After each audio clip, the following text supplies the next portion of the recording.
જય દ્વારકાધીશ. જય દ્વારકાધીશ. અમૃત પુષ્પ કેન્દ્ર ચલાલા ભાવેશભાઈ ઠુમ્મર. અમૃત પુષ્પના સેવનથી ખૂબ સારું રિઝલ્ટ આવ્યું છે. ભાઈ એવા છે, એમની સાથે વાતચીત કરીએ. ભાઈ, કયું ગામ તમારું?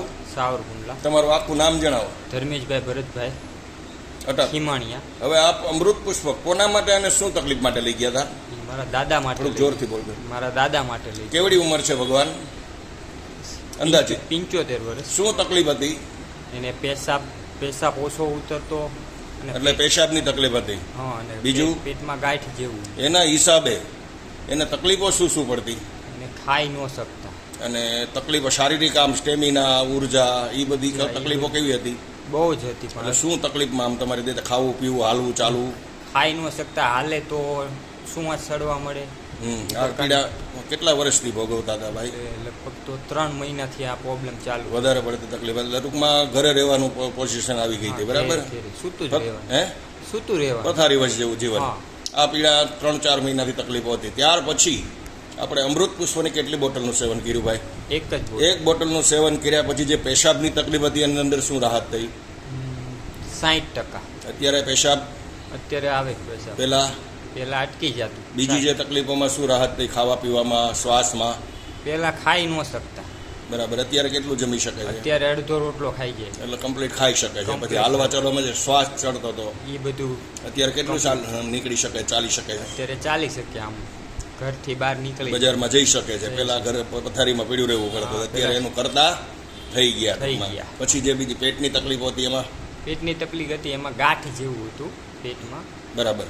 એટલે એ અત્યારે 50% તો એ ગાંઠ ઓછી થઈ ગઈ. ઓગળી ગઈ. પેટમાં ગાંઠ તમને આમ દેખાય હાથ ફેરવો એટલે હા, એ જ વાત નથી ને? અહીંયા હા. સાઈડમાં મડો એટલે આમ દેખાય એવું. હા, દેખાય. અત્યારે અને એ આપણે ઓલું દબદબ દબદબ થતું હતું ધબ તમને. ધબ ધબ. એ રીતના આમ ઉલળતી હતી ગાંઠ તમારી, બરાબર ને? હા. અત્યારે એની અંદર કેટલી રાહત છે?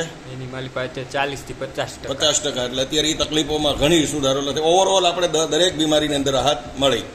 તો તમારો ફોન નંબર જણાવો ભગવાન. 70 4 63 17 8 12. ઓકે, એકવાર રિપીટ ફરી વાર કરો જી. 70 4 63 17 8 12. ઓકે. જય દ્વારકાધીશ. જય પ્રભુ. દ્વારકાધીશ. કયું ગામ પ્રભુ? સુરત. તમારું આખું નામ જણાવો. દિનેશભાઈ રામાણી. હવે આપ અમૃત પુષ્પ કોના માટે અને શું તકલીફ માટે લઈ ગયા મારા હતા? માટે જ લઈ ગયો શું હતો. તકલીફ હતી ભગવાન? કમરનો દુખાવો, ડાયાબિટીસને કારણે બધી નબળાઈ શરીરમાંથી, શ્વાસ નબળાઈમાં ચડતો હતો. હે? શ્વાસ ચડતો હતો. આમ થોડોક હાંફી રહો, થોડુંક હાલવું. થોડું ઘણું કામ- ચાલી શકતા. કામ કરવું ત્યાં આપવું. આ પીડા હાલવામાં વાંધો નહોતો. કામ કેટલા- કરવું એટલે આમ આ ચડતો. શરીરની અંદર કોઈ જાતની ઉર્જા નહોતી ટૂંકમાં. હા, એવું. કેટલા વર્ષથી આ પીડા ભોગવતા હતા? અરે 5 વર્ષ. 5 વર્ષ. ત્યાર પછી આપણે કમરનો દુખાવો તો બહુ જૂનો, 17-18 વર્ષ. ત્યાર પછી આપણે અમૃત પુષ્પની કેટલી બોટલનું સેવન કર્યું ભગવાન? 4. 4 બોટલનું સેવન કર્યા પછી તમારી જે બીમારી હતી હા. એની અંદર શું શું ફાયદા થયા ભાઈ? એમાં ફાયદા ઘણા. કમરનું કેમ થયું? કમરમાં 80%, 70% તો છે જ એમ. એટલે કમ્પ્લીટ જેવું જ છે. હા. પછી જે ખંભો દુખતો હતો એનું. હા, એ બધું. બીજું જે શરીરમાં ઉર્જા નહોતી ઉર્જા અને નહોતી. શ્વાસ ચડતો હતો એ કામ બધું કરી જ ન આપતો. અત્યારે કામ કરું છું. અત્યારે તમારા જે જૂના કામ કરતા હતા એ પાછા કામે ચડી ગયા. એટલે દ્વારકાધીશની કૃપા ગણો તો કેટલી કરી શકાય? બહુ ભગવાન કમી નહીં એટલી આપણે દ્વારકાધીશની કૃપા. ભગવાનની દયા થઈ ગઈ. તમારો ફોન નંબર જણાવો પ્રભુ. 97 253 98 050. હવે આવી તકલીફવાળા કોઈ લોકો તમારી આગળ ફોનથી અમૃત પુષ્પ વિશેની જાણકારી માગે તો પ્રેમથી એને માહિતી આપજો. જય દ્વારકાધીશ. જય દ્વારકા. જય ગુરુ મહારાજ. જય દ્વારકા. જય દાન મહારાજ. જય સિયારામ. જય